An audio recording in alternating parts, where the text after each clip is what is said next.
You're most welcome back to Matchbook's Weekend Football Podcast, the terrific midweek slate from the guys. Let's have a look at the winners. Well done, Adrian Clarke, Mark O'Haire. You guys nailed the first leg of the EFL playoffs. Let's do a very quick recap. Bournemouth, Brentford under 2.25. That was a 1-0 win, of course, with Bournemouth. Barnsley, Swansea, both teams to score. No 1-0 win there for Swansea. Blackpool plus a quarter of a goal at 1.75. Should have gone on the nose, shouldn't we? Absolutely should have. You guys were fighting up your best bet at Blackpool away at Oxford. Love to see that. Newport, Forest Green under 2.25. That's a 50% win there because Newport obviously won 2-0. And probably my favourite of the bunch was last night. Tranmere and Morecambe, both teams to score 1.95 up after 20 minutes, Mark O'Haire. And I'll be honest, we quoted 1.95, Mark O'Haire, but there was plenty of evens at Matchbook yesterday. It was good odds against her. Yeah, it was strange. I didn't really quite understand why the market, obviously it's the first leg of a playoff semi-final, but the market did kind of move against goals, and I thought all the ingredients were there. We said a few times that of all the playoff semi-final first legs, Morecambe Tranmere is going to be the most watchable, not just from a goals perspective, but for the potential beef, which eventually arrives 10 minutes from time. Quite a nice, tasty ending to the game, which sets up the second leg superbly. And in fairness, the only losers we had came in the Sunderland game, where we admitted it was probably the hardest game to call out of all of them. So, yeah, really good midweek. Really enjoyed it. Yeah, Adrian Clarke, the one game that was the hardest one to call, you were actually at as well, and we'll get to those second legs in a second. But yeah, that was a terrific win for Blackpool, wasn't it? I mean, there was never really in doubt. Yeah, very easy. No, I think we said we fancied them to qualify strongly from the time that they were likely to get a first leg league. But Oxford are a funny team, very attack minded, and when it clicks at Oxford, they can score goals against anyone. But no, this was a consummate professional performance from Blackpool, and it's looking like a Blackpool-Lincoln final, which is sort of two minnows, really, I guess, potentially looking to get into the Championship, which is really exciting, I think. Yeah, absolutely. So what we're going to do today, we're going to cover the second legs. The vast majority of those games. We're probably going to leave out the Oxford-Blackpool game. Two reasons. It's on Friday night. We're recording Friday morning, and it's a 3-0 lead. We're probably jinxing yourself here, but I think they probably have it in the bag. Famous last words. We're also going to cover some Premier League. Mark O'Haire, to start with you. Leicester City and Tottenham. This is the one Premier League game we're doing this weekend, by the way. It's going EFL heavy, but this is an interesting tie. Current betting at Matchbook 2.1. You can back Leicester. Tottenham 3.44. The draw available 4.3. Leicester City are giving up a half a goal starting the Asian handicap. Good odds against 2.07, and Tottenham plus 0.5. That obviously gets you inside with the draw as well, just under 1.86, and the total is 3, and that's shaded towards the overs there, or the unders. But Mark, I think you're expecting goals in this, and I think Adrian may concur. With Leicester, I mean, they're probably the side to be on here. It's so hard to get with Tottenham here. I know they've got to win as well for that Europa Conference, but Leicester have to win to possibly win a chance of the Champions League. But if you're with one side or the other here, it's surely got to be Leicester. Yeah, if you want to be with Leicester, I guess. But the issue really is if you're backing Leicester at a reasonably short price, they wouldn't normally be this price if it wasn't like a must-win game for them. If news filters through from elsewhere, but Chelsea and Liverpool are 3 goals to the good early doors, then fair enough. Yeah. The season's over, really. Quite unfortunate considering they've been in the top 4 for, I think it's 68 of the last 71 league games and look like missing out on the top 4 for the second year running on the final day. But we talked about the issue midweek about potential mental, physical fatigue, the emotions of the come down from the FA Cup, and they didn't go mad celebrating it, but we saw the effect. It might only be 1%, 2%, but it does have an effect. And Chelsea's desire for revenge and also to sort of pinch that top 4 place, I think showed. They had the advantage with the bigger squad and the short turnaround. And I think in that first half, they really pinned Leicester back and showed what they're all about, really. And Leicester come into this without Johnny Evans. Looks very likely he's going to be missing again. So that's a big blow for them defensively, which again, it's just another sort of inkling feeling for me to sort of leave Leicester alone at the price. Plus, Spurs, I kind of came into this originally thinking, well, they look like they're down tools against Villa. It was a really poor performance, completely deserved a win for Villa in midweek. But then you look at what's at stake here. They're trying to avoid the Europa Conference, which would be quite embarrassing, really, for them to enter that over the Europa League, which is still a little bit embarrassing. But it's also the fact that Arsenal could still pinch them and finish above them. Now, Adrian would be more inclined than me to comment on the rivalry, but I still think that's a thing to play for, really. I still think there is an element of pride there from both teams. I thought goals was the best way. Spurs definitely playing more carefree. Mason just seems to be front-loading his team and asking them to go and enjoy themselves. That's what it seems like from my perspective anyhow. So, no major opinion on the 1x2. Leicester should win, but goals would be my angle. Spurs have seen overs in 12 of their last 15. They've scored in 15 of 18 away. And both of these two teams actually hold the joint second best record in terms of scoring this year, 31 from 37. They've scored in. Leicester have gone overs in 8 of 10 against the top 6. Spurs overs in 7 of 11 against the top 6. And historic trends on the final day of the season show that we should really be expecting around a 0.4 goals per game increase across the final day compared to the standard season, which is quite significant, really. Also, I know it's probably going to have zero bearing on what's going to happen here, but final day always throws up some mad results, and Spurs have been involved in a lot of them in recent years. They lost 5-1 at Newcastle in 2016. They beat Hull 7-1 away a year later. And these two teams played out a 5-4 in 2018 as well at White Hart Lane. So I wouldn't be at all surprised if this is a high-scoring game. I just probably leave Leicester at the price and prefer to go over 2 3/4. Yeah, 2 3/4 currently available 1.75 matchbook.com. Adrian Clarke, I think you're in agreement on this one. Definitely, yeah. It was my first selection as well. I think if you do fancy Leicester and over 2.5 might be the way in to get decent value there. But I'm with Mark because of the injury to Evans, the fact that they clearly are a little bit fatigued. Leicester City, I don't have complete faith in them to win the game. It's more, if I was to back Leicester, it'd be more a case of not fancying Spurs because they looked spiritless, didn't they, against Aston Villa. Half of the team didn't come out to applaud the fans after the game. That's a really bad sign. And, I watched the game against Leeds, wobbly at the back. The Villa game, not pretty, was it? Obviously not for Sergio Reguilon in particular. But for me, Eric Dyer is not good enough as a centre-half for Spurs. That defence is not great. And look, the stats do bear it out away from home. 1 clean sheet for the top half. That was at Chelsea. Goalless draw. They actually average almost 2 goals conceded per game away to teams in the top half, Spurs, this season. So you can't trust them, is the message really there. And with it meaning so much to Leicester, you'd imagine they'll be on the front foot looking to make things happen. So I had exactly the same pick. I think 11 of 17. I think Mark had a slightly different stat on shorter pool, but 11 of 17 for the top half sides have gone over 2.5 goals for Leicester this season. They when they play the big boys, it's bucked the trend a little bit. We've seen low scoring games across the board, but with Leicester, we tend to see goals. So I think over 2.75 is the best ploy here. Yeah, agreed. And Sunday, final day of the Premier League season. Not a good day to be backing unders, I would suggest. Never has been. But the goal lines will indicate as much. All right, Premier League over and done in 6.5 minutes. All right, let's move on to where we make the real money. Let's be honest about it. The EFL. And let's take a look at the betting in Brentford, Bournemouth. And Adrian, I'll start with you first on this, but let's take a look at the betting. Brentford, a goal down from the first leg. This has actually drifted a small bit. It was about 1.9 yesterday, so there's a bit of money coming from Bournemouth. 2.05 you can back Brentford. Bournemouth at 4.05. The draw available at 3.6. Bournemouth getting a half goal start in the Asian handicap at just over 1.88. And 2.5 is the total. And that goal line is creepy up, Adrian. And I suppose when we look at that, the second legs tend to be a bit more open than the first legs in KG Affairs. 11 attempts on goal for Brentford in the first leg, but no dice in front of the goal. Can they turn it around in the second leg? Yeah, I think they can turn it around. I really fancy Brentford to qualify, and which means that they'll win the game. If that's the way you're thinking. So no, I feel they're the better side. Bournemouth played better than I anticipated in the first match, but even so, even though I think we saw not the best of Bournemouth, but almost.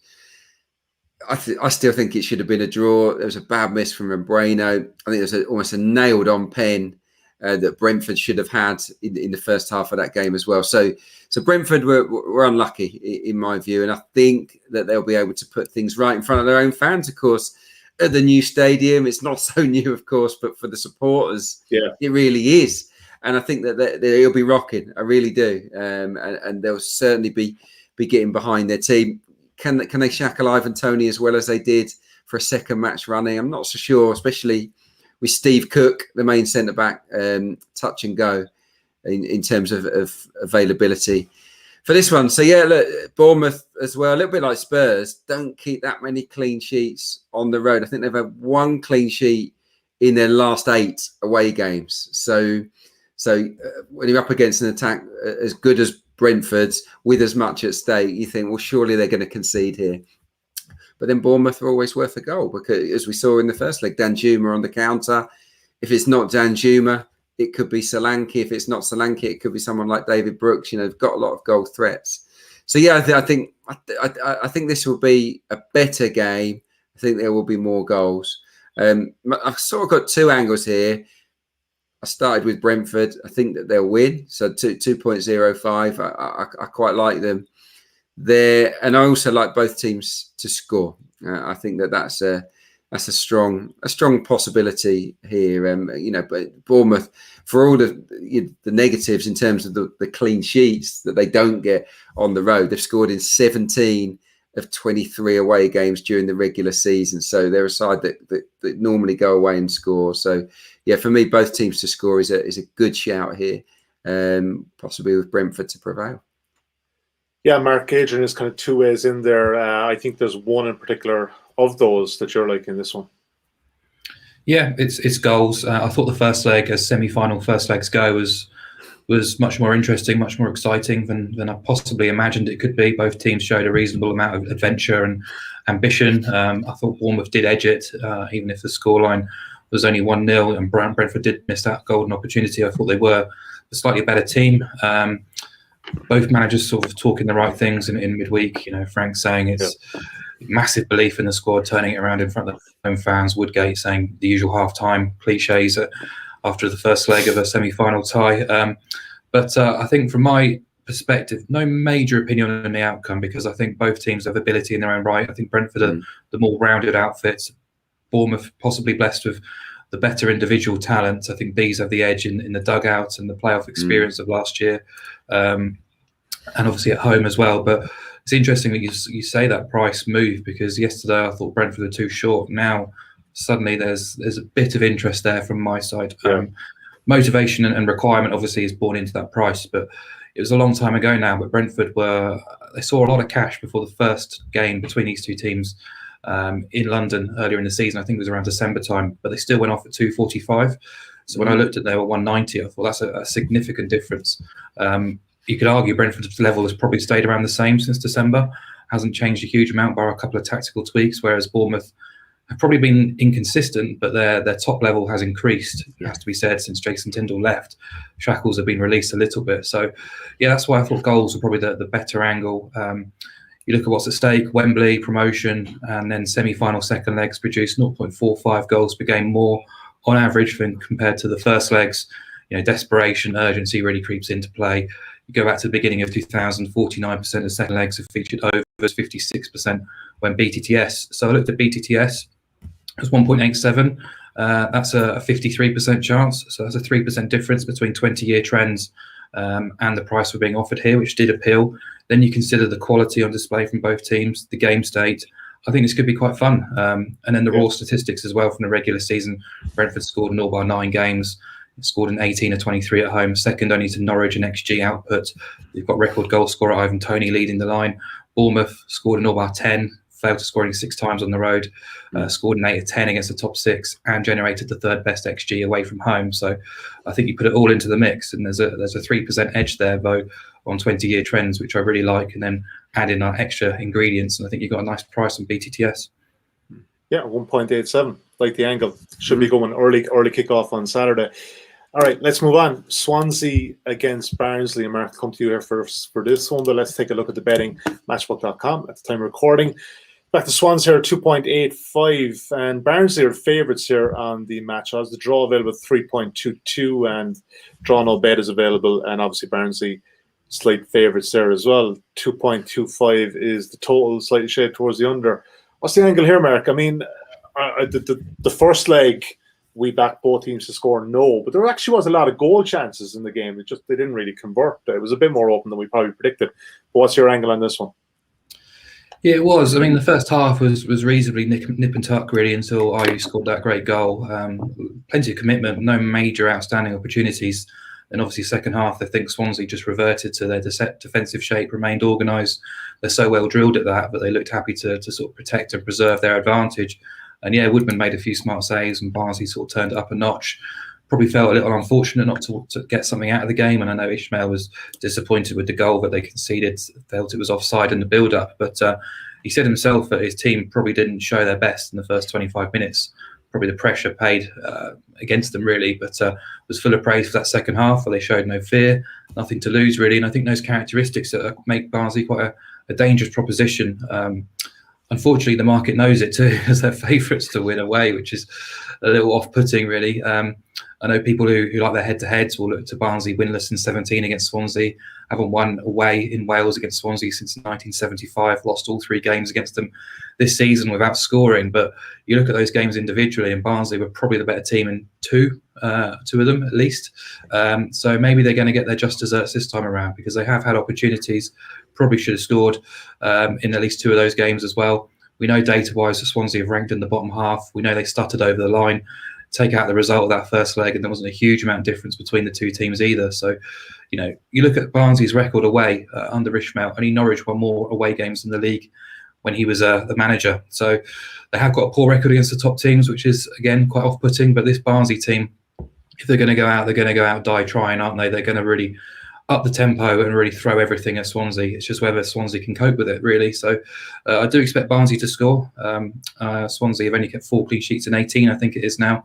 The sort of defensive stability that we've seen all season, whilst it was there in that first leg in the second half, they weren't massively, we weren't hugely confident they were going to keep Barnsley out if they played for another 20 minutes or so. So going back to those kind of second leg trends, I thought over 2 goals was a little bit big at 174. Obviously you're only going to get a push if there's exactly 2 goals in the game, but it really depends when that first goal of the game comes and which way it goes. Because if it's Barnsley, I do quite fancy them to do something here. I'm going to go against the grain a little bit as well. Just Barnsley are favourites to win this second leg. There was a lot of money for them in that first leg as well. There's quite a significant difference. I know they're 1-0 down, but there's no away goals rule here either. But they're 3.8 to qualify, and Swansea are 1.36. So if you think Barnsley can win this second leg, as the market suggests, I think that's a little bit too big on them to qualify. I would back them I back their fitness at least in the extra time, potentially as a penalty shootout as well. They've got absolutely nothing to lose. I think they're going to really chuck it at Swansea this weekend and hopefully get a result. Yeah, that's the big price, isn't it? Very big price. Probably a bit shorter than that. Adrian, Mark's initial lean was over 2 goals there. I think you're going at it from a different direction. You're basically going to do a bit of a wash, rinse, and repeat in the first leg. Well, yes, slightly in disagreement, I guess, on this one. I can see where Mark's coming from. Barnsley did look dangerous, and they are a dangerous team. And Swansea were clinging on. I was just massively impressed by Cabango and Gray, the 2 young centre halves for Swansea, the way they handled everything thrown at them. Daryl DK, they stuck him in their back pocket, really. Can they do it again? Well, they'll be confident, that's for sure. I just look at Barnsley's away record, and it doesn't give me confidence. That's the problem. I like them, but they've only won 4 games away from home against teams in the top 17. I go that far down all season. So 4 wins on the road against the teams in the top 17. Right. They don't have a great record at going to places and winning. And that's obviously what they need to do here. And Swansea, for me, are arguably the best team in the division at protecting what they've got. We saw that the other day. No, they're not playing as well as they were earlier on in the season, but they are organised. And I do feel that they're as equipped as anyone in the Championship to deal with Barnsley's threats. So yeah, for me, I was looking at it the other way and thinking, well, blimey, Swansea 2.81 at home. I think that's really, why are they not favourites? I don't get it. Obviously, they've got the lead, so the need to win the game is lessened. But yeah, I was looking at that angle. But yeah, for me, I think it will be low scoring because Swansea will make it low scoring. For that reason, I was going to go with what I went with the first leg, which was BTTS. Now Barnsley could win it and take it to extra time. But if they are to win it, I would fancy it to be more of a 1-0 than a 2-1 or a 3-2. So yeah, my pick would be that. I'd also be interested at Swansea at the price, but yeah, I think we'll have to probably have a couple of selections here, won't we? Because we're coming at it from different angles. But that's the beauty of it. It's a hard game to predict, but it's mainly because Barnsley are just a force. They're a different kind of force to anything we've seen in the Championship. You never quite know what you're going to get. I'm happy to forego the over 2. In fairness, but I will be having a nibble on Barnsley to qualify anyhow.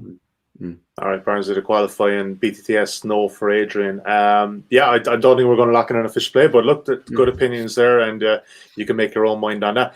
Before we get into League One playoffs, just want to tell a few people, if they don't know already, about the Matchbook sign-up offer. Pretty decent one, to say the least. You get 0% commission on all sports for the first 30 days of your account if you enter the bonus code INSIGHTS on signing up. Generally speaking, the exchange is the best price anyway in comparison to sports books, but you're getting an even better price when there's 0% commission. There's only 2% anyway starting off with, but that's even better. So use the bonus code INSIGHTS when signing up to avail of that offer. Right, Adrian, let's come back to you, sir, and let's talk about Sunderland and Lincoln. And you were at this game the last night. Disappointing one for Sunderland, but let's take a look at the betting. Their odds on here, 1.97, 4.3 the draw, 3.44. Sorry, apologies. 3.44 is the draw, 4.3 is Lincoln City. Lincoln City getting a half a goal start in the Asian handicap, 1.94. And the total is 2.25 and slightly shade towards the under. Adrian, you had a bird's eye view of this one the last night. Would you be backing Sunderland at odds on there, 1.97 on the back of that? Is it more of a case of that they have to win? This is why this is driving this price potentially. Yeah, quite possibly. They could easily win the game. I mean, there wasn't much to choose between the two sides. It was a great game. It was really entertaining. So many shots. I think 32 we had in total. Yeah. Lincoln, as soon as they get the ball, they just want to attack. They just want to, they've only thought, let's go forward and get at Sunderland. And I just thought it's such a refreshing attitude. Sunderland weren't negative either. And McGeady and Gooch, they've got two guys that are really talented at that level that have got the guile to open up any defence. Look, Sunderland could easily have scored a couple here. The goalie was ridiculous for Lincoln, Joseph Bursick, an emergency loan goalkeeper. Shouldn't really be allowed, in my opinion, but they bent that rule. They used the loophole, and he had a worldie. Can he reproduce it? Well, yeah, I'm not quite so sure. So I do think Sunderland have got a great chance of scoring. They'll go for it. Lee Johnson's an attacking coach. They'll really be positive in the game. And Lincoln's defence isn't. They were excellent on the night. Lewis Monsmer in particular, the guy who came on as a sub, was superb, but. It's not probably their strong suit. So I think Sunderland will score, but I also think Lincoln can score because they scored 2 in this game. Could have been more. They've got real threats up top. Tom Hopper definitely outshone Charlie Wyke. Morgan Rogers was dangerous. Brennan Johnson, they weren't even at their best, and they looked a threat. So I think Lincoln can score here as well. And you look at over the season at the Stadium of Light, actually.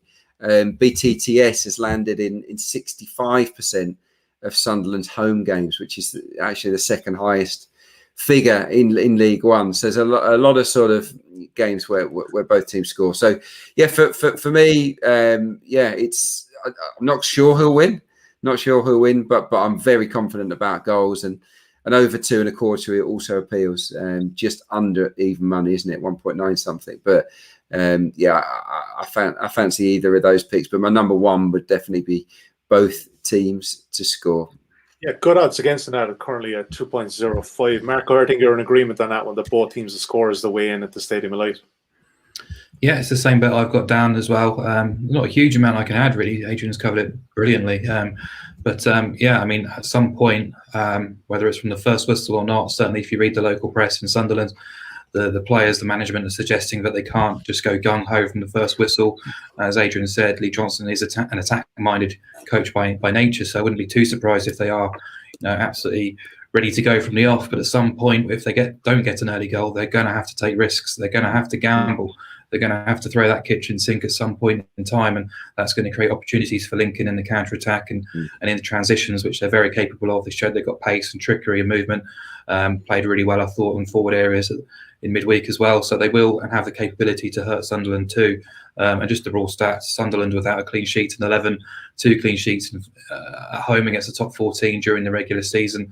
Lincoln scored in 19 of 23 away, including 8 of 9 trips to the top 10 as well. So they're not going to be fearful of this. They know, if they get a goal, the task that Sunderland have is really, really difficult. So I think Sunderland as well got the fans on side. What is it, 10,000 expected at the Stadium of Light, which will make a difference too. So it should be a really good atmosphere and hopefully a really good game too. But yeah, both teams will score. Yeah, both teams scored 2.05 matchbook.com. Let's move on to League Two this time. And Adrian, I'll start with you on this one again. Forest Green 2-0 down in first leg at Newport, 2.52. Newport County at 2.91. Draw available at 3.2. Draw no bet here. Forest Green are favourites, just under 1.8. Newport can back 2.09. And total, again, is low enough one at 1.79 at 2.25. And Adrian, we were sweating an under, which is a rare feat at Rodney Parade, but it did occur. But I'm thinking that you're suggesting that a BTTS no angle is the way in on this one. I think so. Yeah, I mean that or low goals. I just don't. Even they were good goals, weren't they? Goodness me, that first goal was an absolute beauty, wasn't it? From Dolan. The second goal was good as well. Lovely little through ball. But there were more chances than anticipated. But neither team have prolific marksmen, and I think again that is a reason to oppose goals. And Newport have been here before. Newport are a really good cup team. We've seen that in the FA Cup under Flynn and in their playoff history as well. They know how to keep things tight. I went to a game a couple of years ago. I think it was at Mansfield. They qualified for Wembley with a 0-0 draw. It was not an issue for them. Never looked like conceding. I just think that they're that kind of team, and if I think they're more than capable of protecting what they've got against the Forest Green outfit that huffed and puffed, and that they're trying for the caretaker manager, but ultimately I'm not convinced that they're good enough. Newport games against the better teams in the league don't tend to be high scoring. I think 9 of 12 that they had against the top 7 had 2 goals or less. Newport over the course of the season, and there's been a lot of quite low scoring games at the New Lawn as well over the last 9 months or so. So yeah, I think it's an interesting game, but not going to be a thriller. One thing that did emerge from that game is that Jimmy Ball, the Forest Green manager, wants, I think, them to be more of a counter-attacking team, but Newport ended up having quite a lot less possession than Forest Green, so they sort of flipped it on its head. And I think they knew what Forest Green wanted and said, no, actually, you have the ball, you come at us, we'll maybe look to hit you on the break. And when you've got 2 teams that want to be like that, it often turns out to be a kind of cagey affair, and I think that's what we'll see in leg 2. So look, it's a pick 'em really for me. BTTS no, or under 2.25 goals. I'd be interested to see whether Mark would want to jump on either of those really. Yeah, Mark, what are you thinking with this one? I know that you didn't have a major opinion coming into this morning, but after hearing Adrian's case for both bets, would you be aligned with one of those? Well, yeah, I mean, the angles I wanted to take was opposing goals. That's what I have written down anyway. So I did think it was probably the toughest one to call in the second leg. But the first leg, kind of rude not putting Newport up on the Asian line. We sort of talked about it a little bit, but never really did. I thought they played the conditions really, really well. They looked comfortable. They looked composed, scored some great goals. And now it's all set up in their favour. Adrian mentioned how, under Michael Flynn, they just know how to get results and they know how to keep teams at arm's length. They will be happy to batten down the hatches and play out this second leg, preserve what they've got. And there is a danger there of what they've got in that set pieces as well. And I just think they're too savvy really for Forest Green with a 2-goal lead anyhow. I was interested. They've got 17 clean sheets. Only 9 times this season have they conceded multiple goals, but 7 of those came away from Rodney Parade. But then you dig a bit deeper, they only conceded 7 goals in 8 games away at the top 9. If you look at the League Two table, the top 9 is really the teams who were challenging for the top 7 towards the end of the season, the playoff places. And they only conceded 0 or 1 goals in 7 of those 8 games against the top 9 as well. So again, just feeding into what Adrian was saying, they know how to keep things tight in the big games against the best teams. So yeah, I mean, I was going to oppose goals. I wanted under 2.5. You're not going to get under 2.5. So I think the better option would be BTTS. No, he's already mentioned the game against Mansfield. I remember it well. It was an awful match, but that's just what Newport like. Really, they're quite happy to grind it out if needs be. So Wembley's at stake, massive game. So yeah, just oppose goals. Yeah, BTTS no currently available about 1.83, which is 5-6. Yeah, like that angle, no complaints there. The next game, Marcus, just stay with you for a second on this one.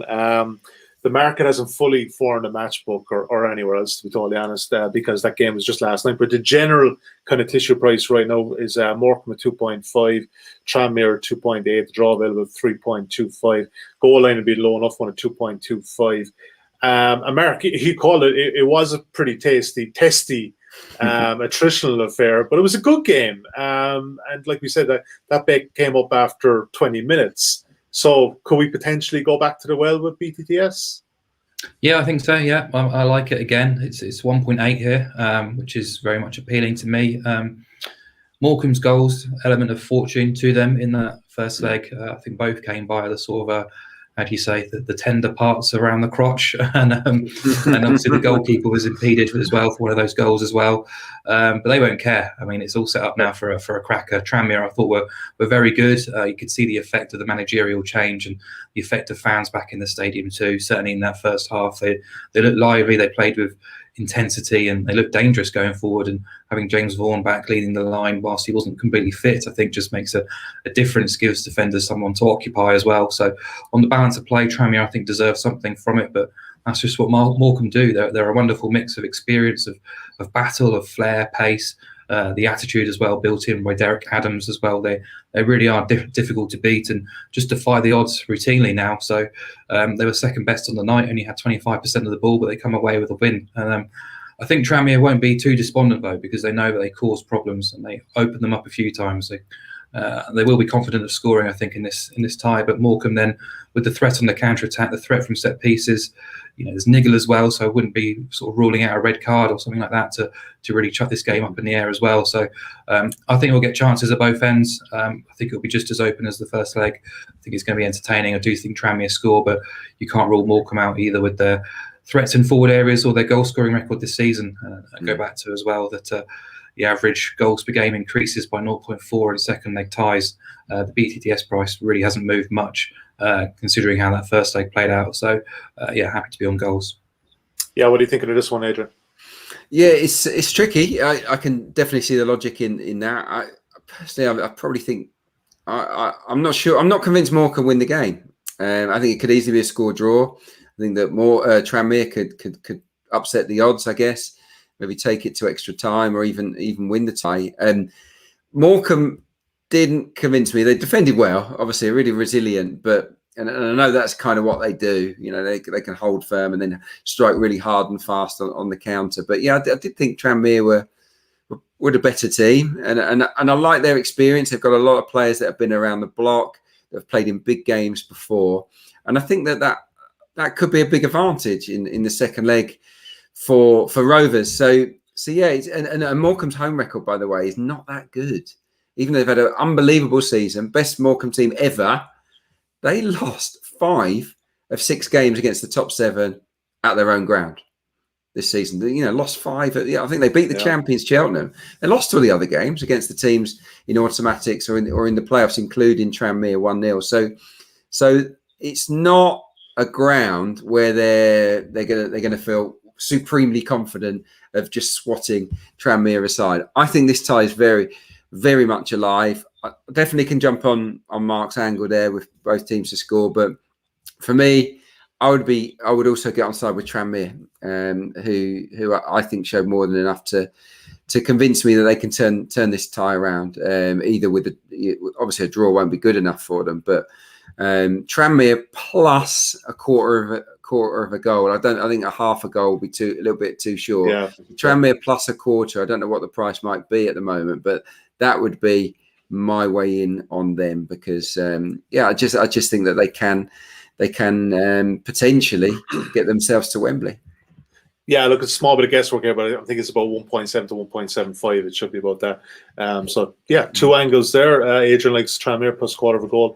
Mark likes BTTS. All right, that is the EFL playoffs covered. Not too much going on in Europe this weekend, but Mark, you may potentially have one angle in Serie A. That isn't all that controversial, but let us know anyway. Well, I've just been watching the market this morning. It's moving against the position I was going to take, which is a little bit unnerving. But I'll talk about it anyhow. I just want to see how this develops throughout the day in case there's any news that I might have missed. I haven't seen anything. Yeah. But it revolves around Atalanta's game against Milan. Is this Saturday? I think it's Saturday night. Sunday night. It is, Sunday night, Jeff. Sunday, yeah. A little bit of theory behind this, and I hope it makes sense. But obviously, motivation is factored into the price here on Milan. Understandable. Basically, Atalanta have already assured themselves of a top four finish. Their season is pretty much done. They lost the Coppa Italia final in midweek, played pretty well, but lost to Juventus, and that was their main focus. Again, we talked about Leicester, and same thing can be said about Atalanta. The physical and emotional fallout from that game could be reasonably significant. And you look at that, what their coach Gasperini has said. He's basically said they're not responsible for the fate of others. His words were, they all try and put us by the same jacket for this match. We have always done our duty. We're not responsible for the fate of others.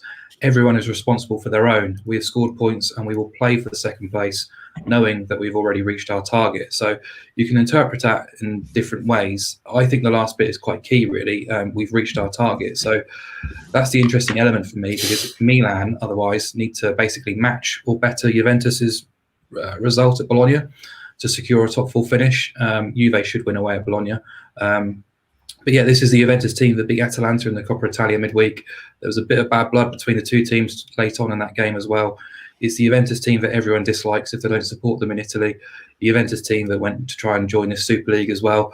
And the thought of Juventus missing out on the top four is quite hilarious, really. I'm just hoping Atalanta sort of buy into that, because if they do go easy on Milan, it means Juve miss out. So I don't think Atalanta are going to be at their best because of what happened midweek. It might still be on their minds.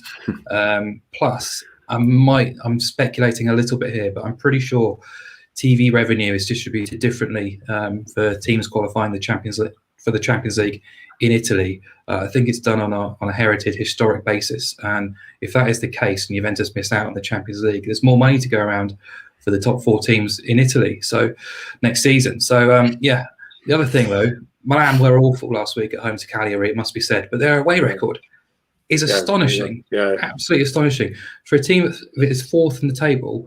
I've never known an away record like this. They've won 15 of 18 away games, and they're 14 points or so off the top. It's mental. They've won at Inter, they've won at Napoli, they've won at Juve, they've won at Roma, they've won at Sassuolo. The only top 7 team they haven't won at was Lazio. Their last 2 away games, they smashed Torino 7-0 and beat Juventus 3-0. They scored twice or more in 16 of 18 away games. It's mad. So I don't think there's a huge stretch here for potentially unmotivated Atalanta, who might not be too bothered about letting Milan win the game. And I might be my head overthinking things a little bit here and trying to find a conspiracy theory which isn't there. But as I say, just watch the market develop. At the moment, it's drifting towards 2.6 on an away win, but I'll be back in Milan. I think you approached that pretty well there, Mark, without getting us in any legal trouble. That was really well done. Really well done.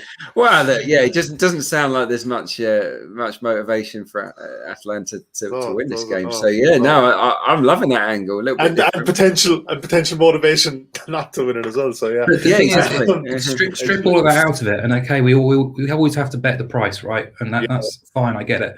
But strip all that sort of stuff out. Milan's away record is just outrageous, like 15 wins from 18, and you're not even guaranteed a top 4 finish. I mean, it's. I'm surprised I didn't really sort of catch on to it earlier in the season. To be honest, it's been that good. Yeah, that's definitely one to be throwing in. We're definitely putting in Milan. I'm going to put in Milan anyway on my dockets. All right, Adrian Clarke, you have the floor this time. Mark got to go the last time. Best bet of. Or I presume you're going to pick from one of the games we covered. Absolutely, yes. For me, it's Lincoln Sunderland, or Sunderland versus Lincoln. For the reasons we outlined, Sunderland have to go for it, and at one stage they will take chances. I mean, in the first leg, they left themselves light at the back a lot of times, where Lincoln could easily have got in had the defender, made some kind of slip up or given the ball away. They will take risks in this game. Sunderland more than capable of scoring. The keeper surely can't be as good for Lincoln second time around, but Lincoln have so much pace and quality in forward areas that I would fancy them to score. So BTTS at the Stadium of Light, odds against, happy days, I reckon. Good man, Mark O'Haire, even your best bet, man. Milan, no. Both teams to score in Brentford, Bournemouth. I'll take that one. All right, yeah, 1.87. All right, too good stuff, guys. Quality on the line for it to be a dull game. Like that. Hopefully, a couple of early goals at the Brentford Community Stadium on Saturday afternoon. Right, guys, we're out of time. We'll be back next week. Not totally sure of the day yet, because obviously we have a bit more flexibility with no Premier League. But we will be back either Wednesday, Thursday, or Friday next week. Looking at the playoff finals, should be good. Looking forward to hopefully a couple more winners at the weekend. Thank you for watching. Thank you for listening today. Best of luck with your bets. And like I said, we'll chat to you next week. Take care.